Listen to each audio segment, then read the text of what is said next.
7, 6, 5, 4, 3, 2, 1,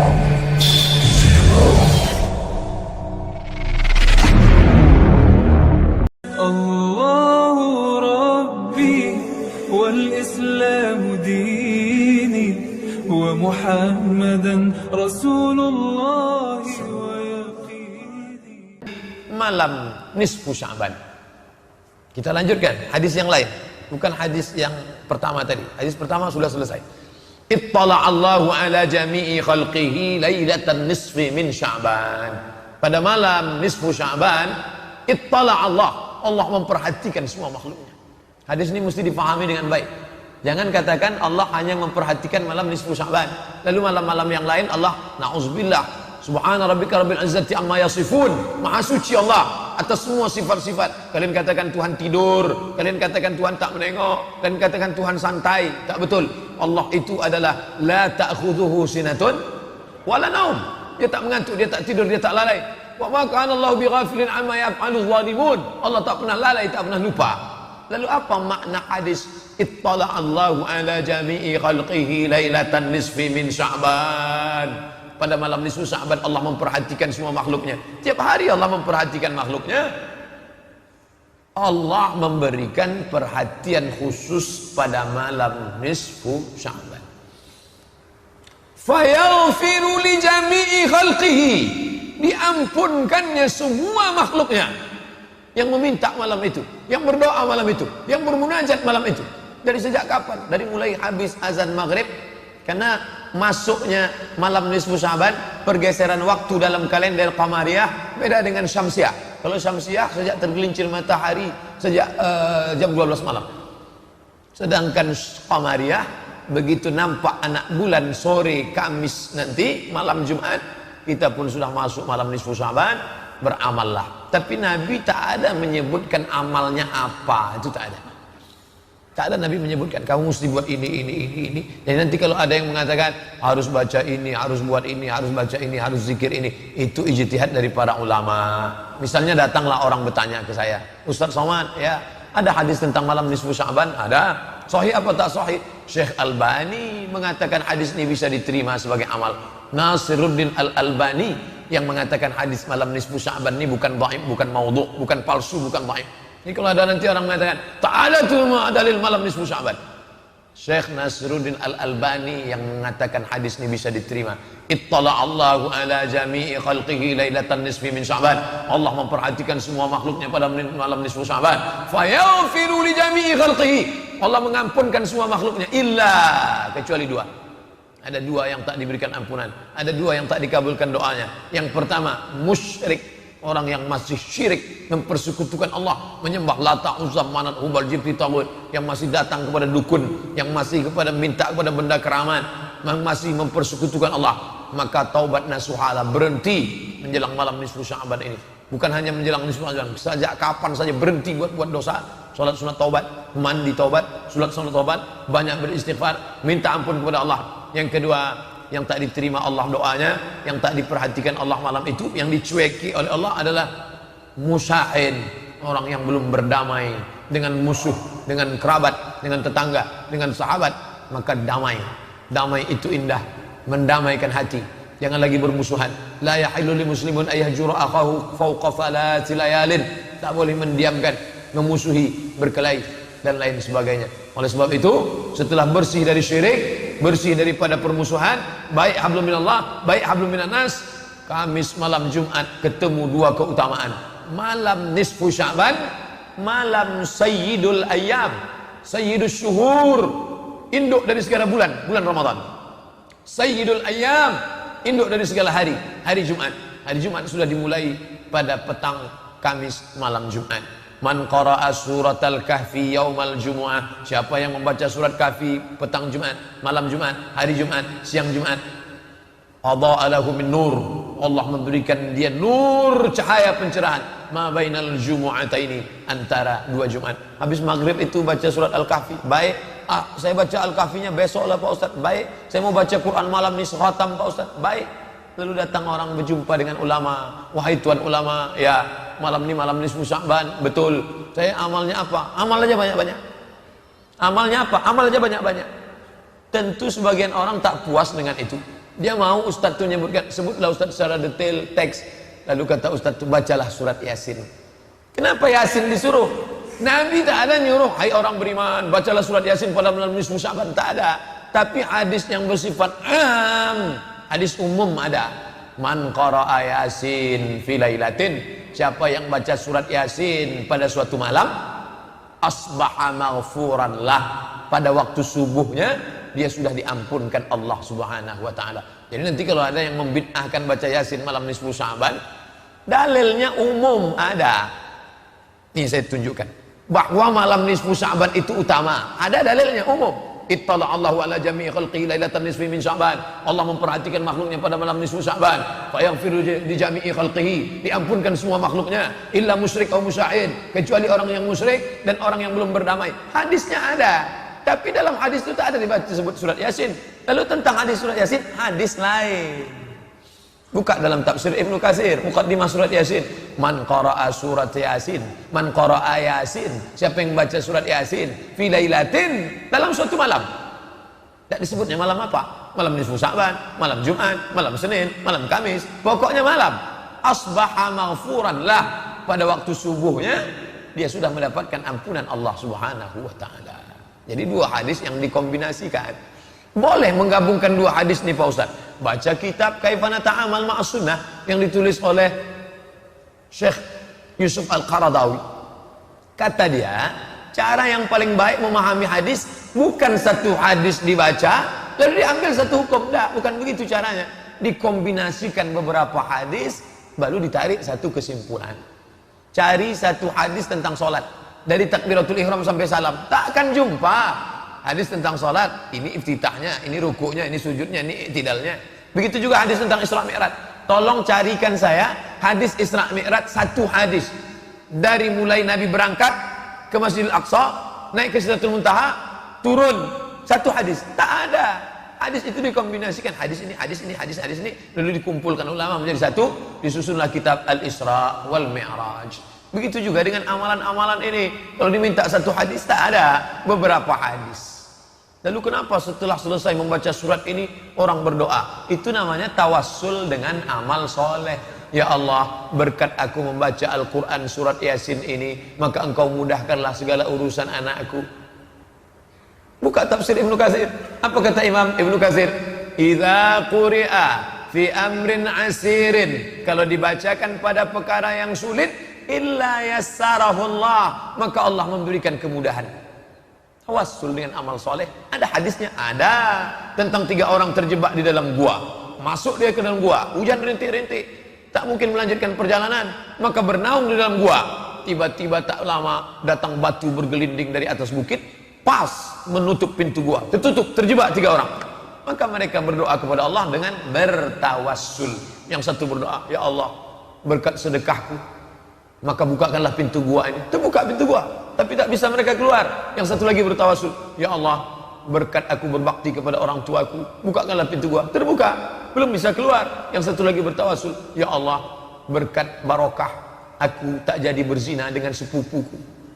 Nah, jadi bisa bertawassul dengan sedekah, bisa bertawassul dengan bakti kepada orang tua, bisa bertawassul dengan tak jadi berzina, tak jadi mencuri. Ya Allah, aku tak jadi pacaran. Kata anak-anak muda ini, yang sudah terlanjur, cari amar lain. Berkat aku begini, berkat aku. Makanya orang sebelum berdoa itu baca Fatihah, ala hazniha wa kulli niyatin sholihah, Al-Fatihah. Kenapa dia baca Fatihah? Dia bertawassul dengan bacaan Al-Fatihah. Ya ayyuhalladzina amanu taqullah, hai orang-orang beriman, takutlah kalian kepada Allah, wabtaghu ilaihil wasilah, carilah wasilah. Bukan mencari wasilah perantara antara aku dengan Allah, ada perantara Lata, Uzza, Manat, Hubal, Jibti, Taghut, Naham.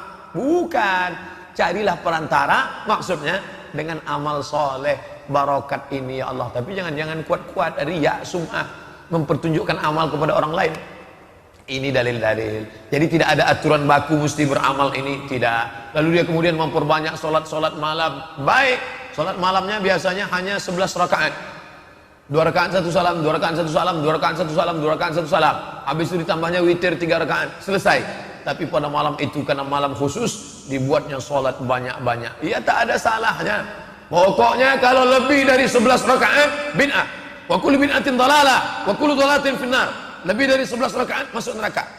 Kalaulah 11 rakaat menjadi batasan, siapa yang melaksanakan lebih masuk neraka, maka masuk neraka lah sahabat Nabi yang disebut dalam kitab Musnad Ahmad bin Hanbal, yang dilaporkan kepada Nabi, ya Rasulullah, ya ini ada kawanku. Kenapa dia? Dia sholat dari Isya sampai subuh. Sholat Isya sampai subuh itu rakaatnya banyak sekali. Dari mana Ustaz tahu rakaatnya banyak? Karena ayatnya Qul Huwallah. Itu menunjukkan ayatnya banyak. Kecuali Nabi sahabat ini melapor, ya Rasulullah, ya ada kawan saya. Kenapa dia? Dia sholat dari Isya sampai subuh. Ayatnya rakaat pertama surat Yasin. Nah, itu kemungkinan tak sampai karena dia baca ayatnya panjang. Tapi ini dilaporkan, ya Rasulullah, sahabatku ada sholat dari Isya sampai subuh. Ayatnya apa? Qul Huwallah. Qul Huwallah. Ini tak pernah dibuat Nabi. Maka sahabat ini heran, kenapa kawanku ini ayatnya Qul Huwallah terus dilaporkannya kepada Nabi. Lalu apa kata Nabi? Dia anggap Nabi marah. Itu adalah perbuatan bid'ah. Aku tak pernah mengajarkan salat Isya dari Isya sampai subuh. Aku tak pernah mengajarkan ayatnya Qul Huwallah, Qul Huwallah, Qul Huwallah, Qul Huwallah. Tapi dia terkejut. Ternyata Nabi menjawab. Apa kata Nabi? Innaha la ta'dilu sulusal Quran. Sesungguhnya surat Al-Ikhlas Qul Huwallah itu kalau dibaca satu kali sama dengan sepertiga Al-Quran. Apa yang ingin Nabi sampaikan? Sahabatmu yang membaca Qul Huwallah itu sudah menghatamkan Al-Quran beberapa kali dalam sholatnya seperti satu sepertiga, satu sepertiga, satu sepertiga, 3 kali sama dengan sekhatam. Maka bagi yang selama ini ayatnya Qul Huwallah makin yakinlah dari ini. Malam itu nanti dibuat sholat, sholat, banyak salat. Tak salah. Imam Hanbali yang nama asli Ahmad bin Hanbal punya kitab Musnad Ahmad bin Hanbal, meninggal tahun 241 Hijrah. Dia punya anak namanya Abdullah ibnu Ahmad bin Hanbal. Nanti kalau adik-adik, bapak-bapak mahasiswa baca dalam kitab Musnad Hanbal, qala Ahmad bin Hanbal haddatsani abi. Banyak orang salah membuat skema sanad dalam Musnad Ahmad bin Hanbal karena di situ ada disebut haddatsani abi, ayahku meriwayatkan hadis kepadaku. Aku mendengar hadis ini dari ayahku, kata Ahmad bin Hanbal. Kata anaknya, namanya Abdullah bin Ahmad bin Hanbal. Orang bertanya kepada dia, "Hai Abdullah, ya, engkau anak kandung Ahmad bin Hanbal?" "Betul." "Berapa salat malam ayahmu?" Kata Abdullah bin Ahmad bin Hanbal, 300 rakaat. Fil yaumi wal lailah, sehari semalam. Nah, jadi kalau begitu, Bapak Ibu yang selama ini sudah menganggap amal kita ini banyak, belum ada apa-apanya kalau membandingkannya dengan Ahmad bin Hanbal. Oleh sebab itu tidak ada larangan memperbanyak ibadah macam-macam pada malam Mi'raj itu. Apakah sendiri-sendiri atau berjamaah Pak Ustaz? Khalid ibn Ma'dan, Makhul, di antara tabi'in negeri Syam, mereka pada malam nisfu Sya'ban itu berkumpul beramai-ramai di masjid negeri Syam. Yaktahilun, mereka pakai kahal celak. Yalbasuna siyab, mereka pakai pakaian jubah kebesaran. Wa yatabakharun, mereka pakai bukhur asap, mereka nyalakan dupa, mereka nyalakan apa itu namanya yang harum-harum itu, gaharu. Ada model gaharu, kayu gaharu, ada juga model seperti menyan dia. Ada batang kayu kalau ditakik, dipotong, keluar getahnya, seperti damar, itu dipakai harum. Itu di Arab kalau mau menikahkan anak, acara walimah itu dipakai harum. Makanya habaib kalau datang waktu acara Habib Syekh kemarin dibakar. Disangka orang yang tak tahu sedang manggil jin. Itu parfum Arab itu begitu. Maka pada malam nisfu Sya'ban mereka hidupkan kayu gaharu di masjid, harum semerbak, mereka pakai jubah kebesaran, lalu mereka memakai celak. Mereka beribadah di masjid beramai-ramai. Itu yang melakukannya siapa? Salaf itu. Maka menghidupkan malam nisfu Sya'ban di masjid, tradisi salaf. Kalau memang betul mengaku salaf, ramai masjid. Hanya saja salaf itu pun berbeda. Salaf Makkah dengan salaf negeri Syam. Jadi kalau ada orang mengatakan kami ini bermanhaj salaf, salaf mana? Salaf itu tidak satu manhaj. Salaf itu banyak manhajnya. Itu yang dikatakan Syekh Ramadan Al-Buti dalam kitabnya As-Salaf. Salaf bukanlah satu mazhab, karena salaf itu banyak. Antara salaf Aisyah dengan salaf Ibnu Abbas saja beda tentang memaknai apakah Nabi Muhammad melihat Allah atau tidak pada saat Isra Mi'raj. Salaf yang mana? Salaf bukan satu manhaj. Salaf itu banyak. Makanya saya sebutkan salaf mentakwil ayat-ayat. maka takwil itu bukan manhaj khalaf, tapi salaf. Keliru orang yang mengatakan bahwa salaf itu satu manhaj. Karena salaf itu banyak manhaj. Ada manhaj sahabat ini, ada manhaj sahabat ini. Maka salaf yang ada di negeri Syam berbeda, mereka menghidupkan malam nisfu Sya'ban. Kenapa orang di Makkah tidak ramai-ramai di masjid?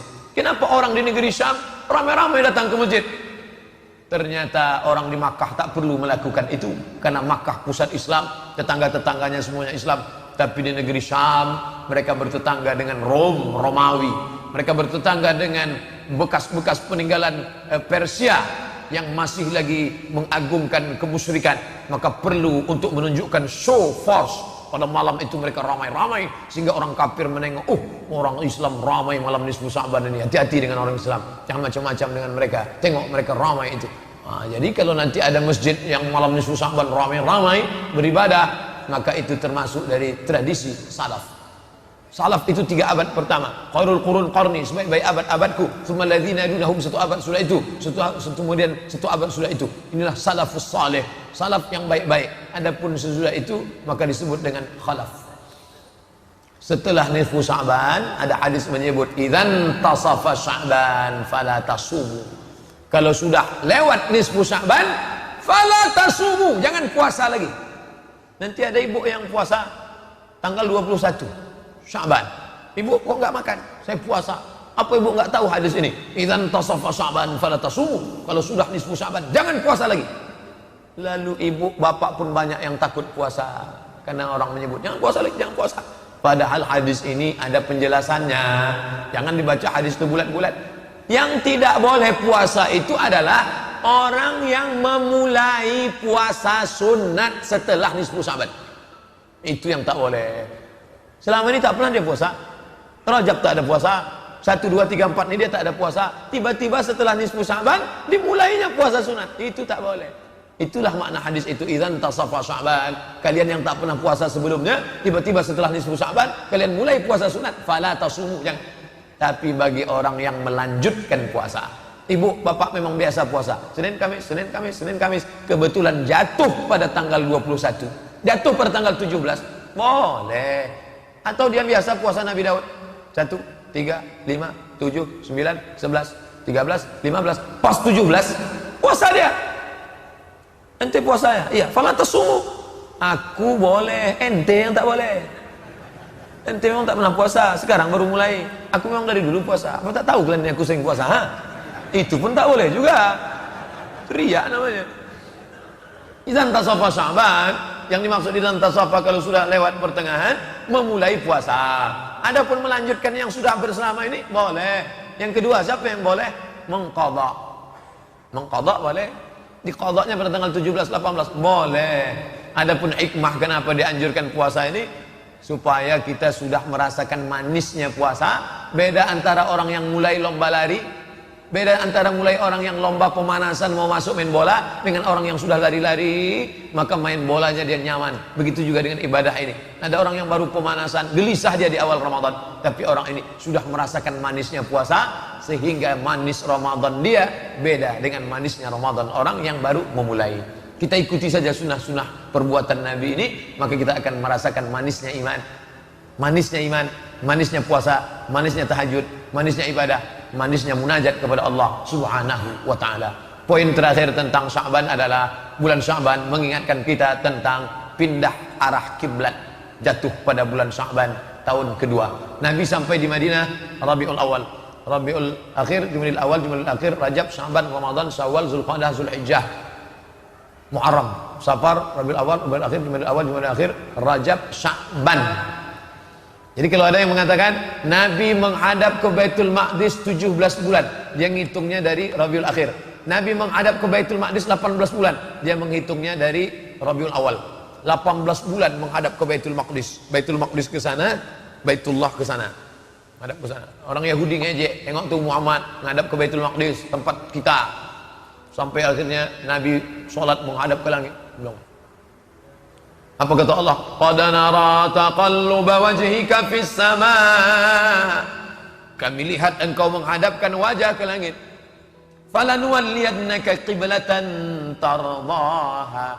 Kami akan menghadapkan wajahmu ke arah kiblat yang kau sukai. Akhirnya turunlah ayat, fawalli wajhaka syatral masjidil haram. Hadapkanlah wajahmu ke arah Masjidil Haram. Ayat itu turun pada waktu zuhur. Zuhur ayat itu turun di kota Madinah Al-Munawwarah. Orang Kuba baru berpindah arah kiblat subuh. Asar, maghrib, isya, subuhnya barulah orang yang ada di Kuba, sampai ayat itu disampaikan oleh sahabat ke Kuba, barulah mereka pindah arah kiblat ke arah Masjidil Haram. Itu terjadi pada bulan Sya'ban. Maka bulan Sya'ban mengingatkan kita tentang Al-Masjidil Aqsa. Masjidil Aqsa adalah Ka'bah tertua kita, kiblat tertua kita. Kita 18 bulan menghadap ke sana selama di kota Al-Madinah Al-Munawwarah, yang awalnya diperintahkan Allah untuk melunakkan hati orang Yahudi, tapi hati Yahudi ini keras, tak bisa menerima itu. Maka Allah balikkan arah kiblat. Tidak ada alasan orang Yahudi degil, padahal sudah dilunakkan dengan tengoklah Nabi Muhammad ini sama dengan Musa, Nabi Muhammad ini sama dengan Isa. Kenapa kalian menolak? Yang dibawa oleh Musa sama dengan yang dibawa oleh dia. Kenapa kalian menolak juga? Tidak ada alasan. Tapi dasar mereka ini orang yang paling sulit menerima kebenaran. Maka Allah tunjukkan keutamaan. Maka kita pun mengenang Al-Masjidil Aqsa. Adik-adik, mahasiswa, mahasiswi, bapak-bapak, ibu-ibu, buat wallpaper laptop Masjidil Aqsa. Buat gambar HP Masjidil Aqsa. Ini Ustaz ini ceramah aja atau ngomong aja. Saya dari dulu wallpaper memang Masjidil Aqsa, supaya ketika hidup nampak Masjidil Aqsa. Ini enggak, wallpapernya artis. Ingat artis aja dah. Buat Masjidil Aqsa. Subhanalladzi asra bi 'abdihi lailan minal masjidil haram ila al-masjidil aqsa alladzi barakna haulah. Mengenang itu, kita akan mengenang bagaimana keadaan saudara-saudara kita di Palestina sekarang. Maka gelisah hati. Orang Islam yang hidup hari ini gelisah, itu sudah lumayan imannya. Gelisah aja dia memikirkan Masjidil Aqsa, sehingga dengan kegelisahan itu menetes air matanya berdoa, Allahumma ansur ikhwanal mujahidin fi Falastin. Naik khotib hari Jumat mengingat itu sudah alhamdulillah. Jangan sampai kita berada pada posisi nyaman, adem, ayam, tentram, tenang. Padahal kita tidak mestinya tenang. Orang Islam yang hatinya gelisah dengan keadaan saudaranya dapat pahala. Gelisah dengan keadaan umat dapat pahala. Gelisah orang tak sholat dapat pahala. Gelisah dengan orang tak mengqadha puasa nyantai saja dapat pahala. Susah hati, kenapa? Karena agama Allah ditinggalkan. Maka berubah dalam wujud ilmu, amal, ilmu, amal, ilmu, amal. Ilmunya sudah kita kaji, tinggal lagi beramal. Mudah-mudahan ada manfaatnya. Selanjutnya kita sholat sunat isyraq 2 rakaat. Terima kasih. Mohon maaf atas segala kesilapan. Terima kasih atas segala perhatian. Subhanakallahumma wa bihamdika asyhadu an la ilaha illa anta astaghfiruka wa atubu ilaik. Wa sallallahu ala sayyidina wa maulana Muhammad wa ala alihi wa sahbihi wa sallam. Walhamdulillahirabbil alamin. Wassalamualaikum warahmatullahi wabarakatuh.